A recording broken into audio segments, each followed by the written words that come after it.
Assalamualaikum warahmatullahi wabarakatuh, adik-adik. Waalaikumsalam warahmatullahi wabarakatuh. Apa kabar semua? Baik. Oke. Hari ini kita akan masuk pada materi yang judulnya konsep dasar pendidikan. Apakah ada di sini yang tahu apa itu pendidikan? Siapa yang tahu? Angkat tangan. Tidak ada? Oke. Pendidikan itu dapat diartikan sebagai suatu hasil peradaban bangsa yang dikembangkan atas dasar pandangan hidup bangsa itu sendiri atau nilai dan norma masyarakat. Assalamualaikum. Waalaikumsalam. Mohon maaf Pak, saya terlambat sekali.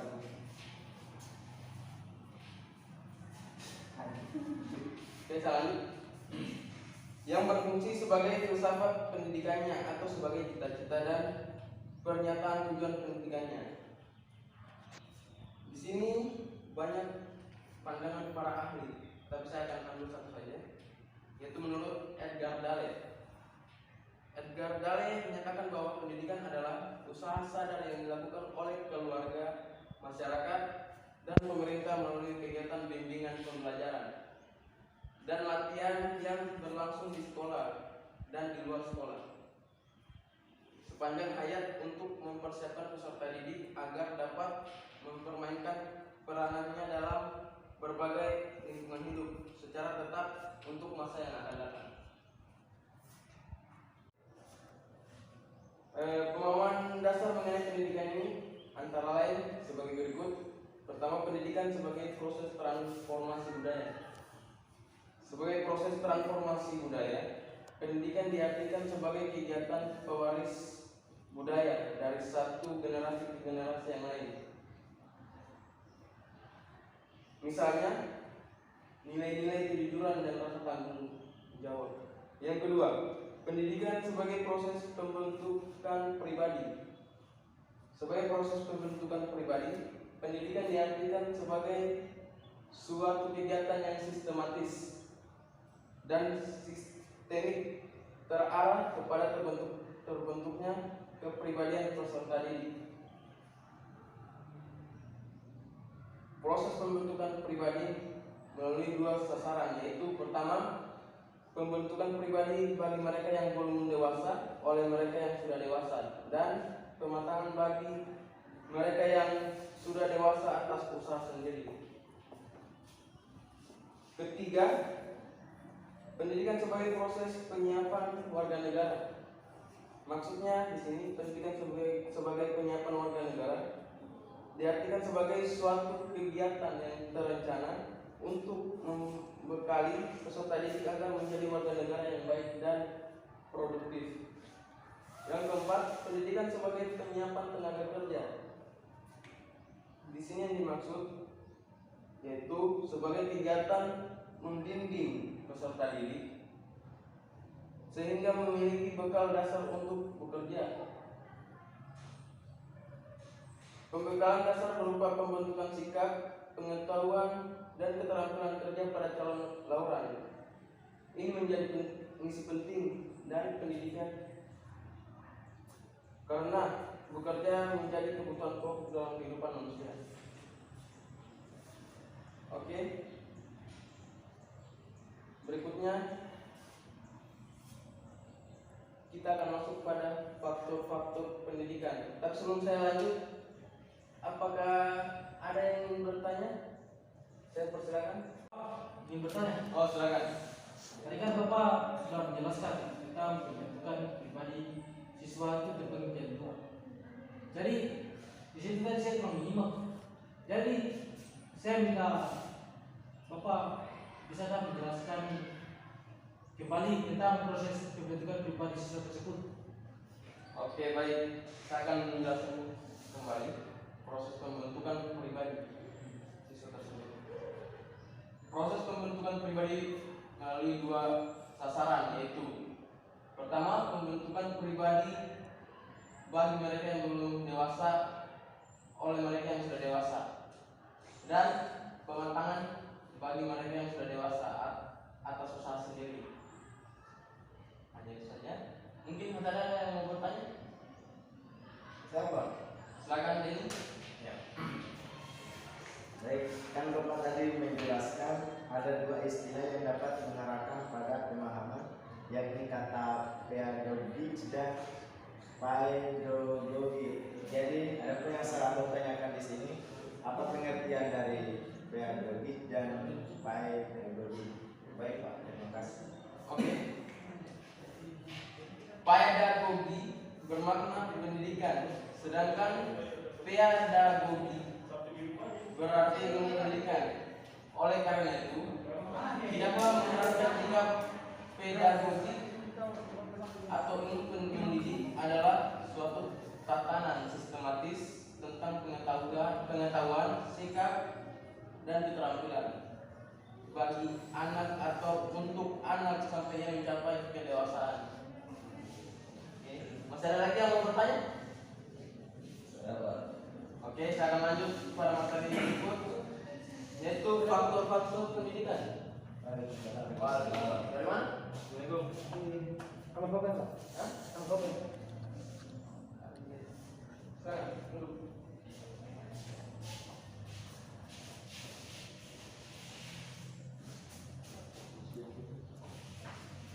Oke, saya akan lanjut materi, yaitu faktor-faktor pendidikan. Penjabaran dari faktor-faktor tersebut dalam praktik proses pendidikan harus dilihat sebagai suatu sistem. Setiap komponen atau faktor tidak terpisahkan dan saling mempengaruhi. Oke, faktor pertama yaitu faktor tujuan. Proses pendidikan adalah sebagai upaya di mana kegiatan tersebut memiliki tujuan tertentu. Di sini menurut Karim, kesalahan terbesar dalam pendidikan selama ini karena orientasi, tujuan dan tidak jelas, jauh dari kontekstualisasi dalam kehidupan sehari-hari. Dengan demikian, tujuan yang ingin dicapai harus dinyatakan secara jelas. Berdiri, bisa dulu. Siapa? Oke, kita lanjut. Dengan demikian, tujuan yang ingin dicapai harus dinyatakan secara jelas, sehingga semua pelaksanaan sasaran pendidikan memahami atau mengetahui suatu proses kegiatan.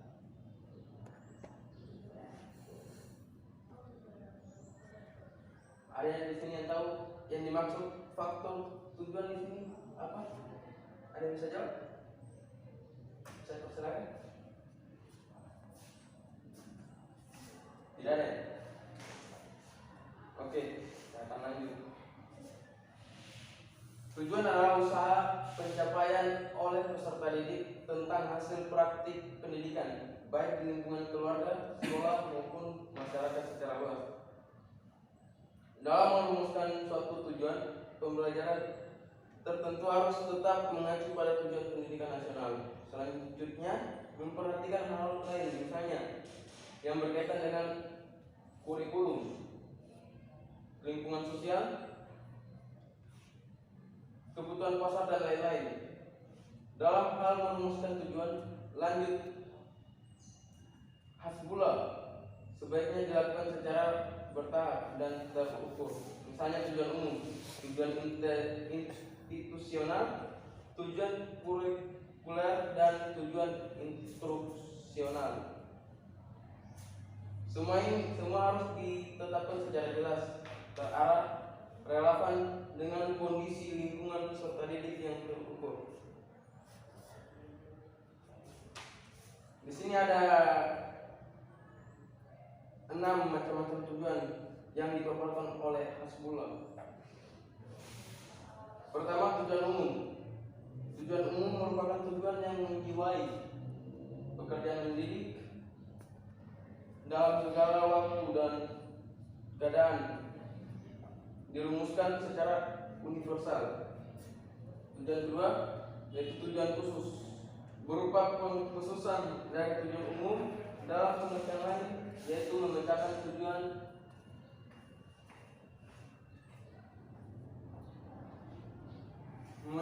tujuan umum ke dalam beberapa tujuan-tujuan yang lebih khusus dan mudah untuk dikembangkan secara operasional. Yang ketiga, tujuan tak lengkap, yaitu tujuan yang dirumuskan hanya mencakup salah satu aspek dari tujuan umum yang telah dirumuskan. Pak, boleh izin sih. Oh ya, silakan. Tujuan selanjutnya, tujuan sementara. Perumusan adanya tujuan sementara jika untuk mencapai tujuan umum tidak bisa dilakukan secara sekaligus, sehingga perlu ditempuh setingkat demi setingkat. Dan tujuan terakhir, tujuan insidentil, berupa tujuan yang bersifat sesaat karena adanya situasi yang terjadi secara kebetulan. Namun dalam perumusannya harus tetap mengacu pada tujuan umum.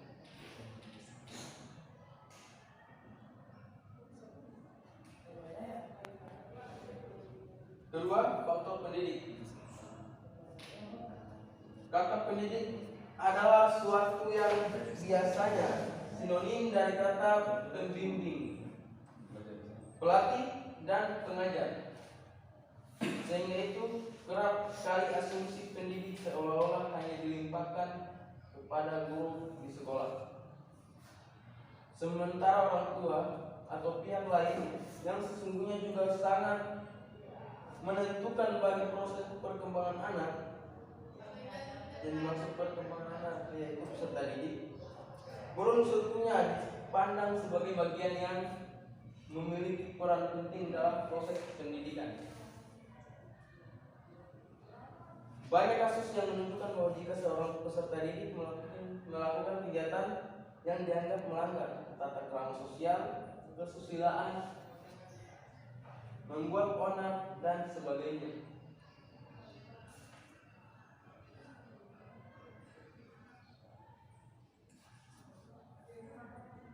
menurut Munandir, 3 wilayah atau arena proses pembimbingan atau pendidikan jika dikaitkan dengan siapa yang mendidik, maka dapat dipahami bahwa pertama, wilayah sekolah atau pendidikan formal, maka pihak yang bertindak misalnya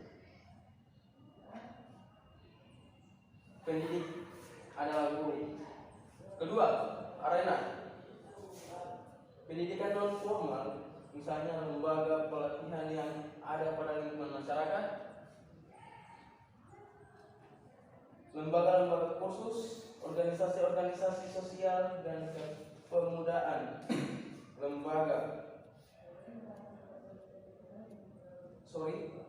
organisasi-organisasi sosial dan kepemudaan, maka pihak yang dapat mendidik adalah instruktur, tokoh-tokoh, lembaga masyarakat, pimpinan organisasi, tokoh agama, dan lain-lain. Ketiga, arena pendidikan informal, yaitu pendidikan di lingkungan keluarga, maka pihak pendidik yaitu orang tua.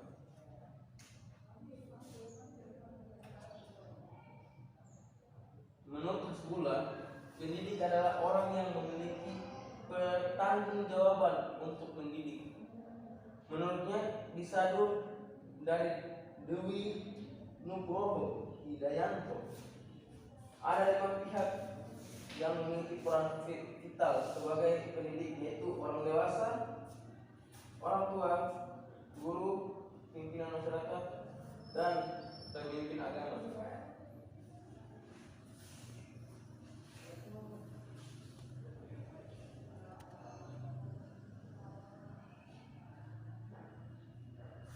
Pertama, beberapa karakteristik pendidik. Sejalan dengan itu, Hasbullah mengemukakan bahwa untuk menjadi pendidik diperlukan sebagai persiapan yang lebih menjamin proses pematangan diri bagi seorang pendidik. Ada beberapa karakteristik yang harus dimiliki pendidik dalam melaksanakan tugasnya itu. Ada yang tahu? Tidak ada. Baik, saya lanjut. Pertama, memahami diri sendiri, mencintai diri sendiri secara wajar dan memiliki nilai kemanusiaan serta bertindak sesuai dengan nilai-nilai itu, sehingga ia bertanggung jawab sendiri atas hidupnya, tidak menggantungkan diri atau menjadi beban orang lain. Kedua, kematangan sosial.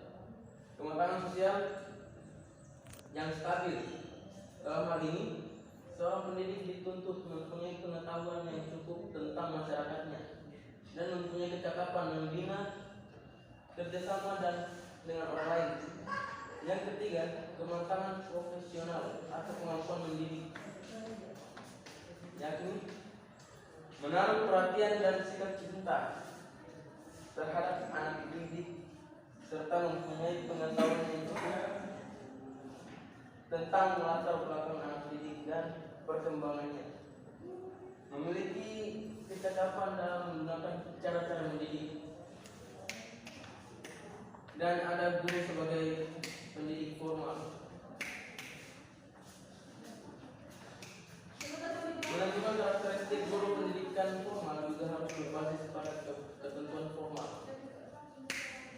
Hal ini telah ditetapkan dalam Undang-Undang Pendidikan Nomor 4 Tahun 1950 Pasal 15, yaitu syarat profesional atau ijazah. 2.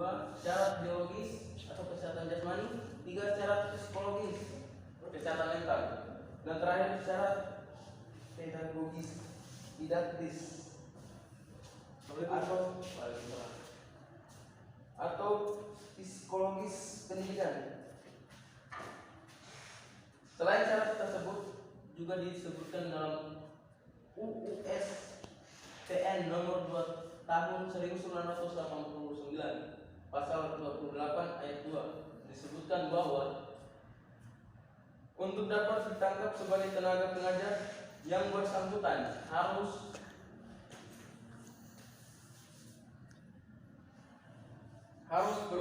beriman dan bertakwa kepada Tuhan Yang Maha Esa, berwawasan Pancasila dan Undang-Undang Dasar 1945, serta memiliki kualifikasi sebagai tenaga pengajar.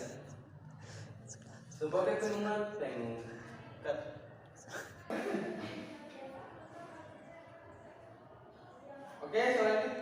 sebagai penguat dari itu, terkait dengan kualifikasi pendidik, seorang guru harus mengacu pada ketentuan pasal 8 Undang-Undang Nomor 14 Tahun 2005, yaitu guru wajib memiliki kualifikasi akademik, kompetensi, sertifikat pendidikan, sehat jasmani dan rohani, serta memiliki kemampuan mewujudkan tujuan pendidikan nasional. Oke, sampai sejauh ini ada yang mau bertanya tentang materi tadi? Saya persilakan. Tidak ada? Saya lihat semua ini mengantuk. Oke lah, mungkin sampai di sini dulu pelajaran kita. Nanti kita lanjut pada pertemuan selanjutnya. Dan karena saya lihat juga kalian sudah mengantuk dan ini juga hari pendek, mau sholat Jumat.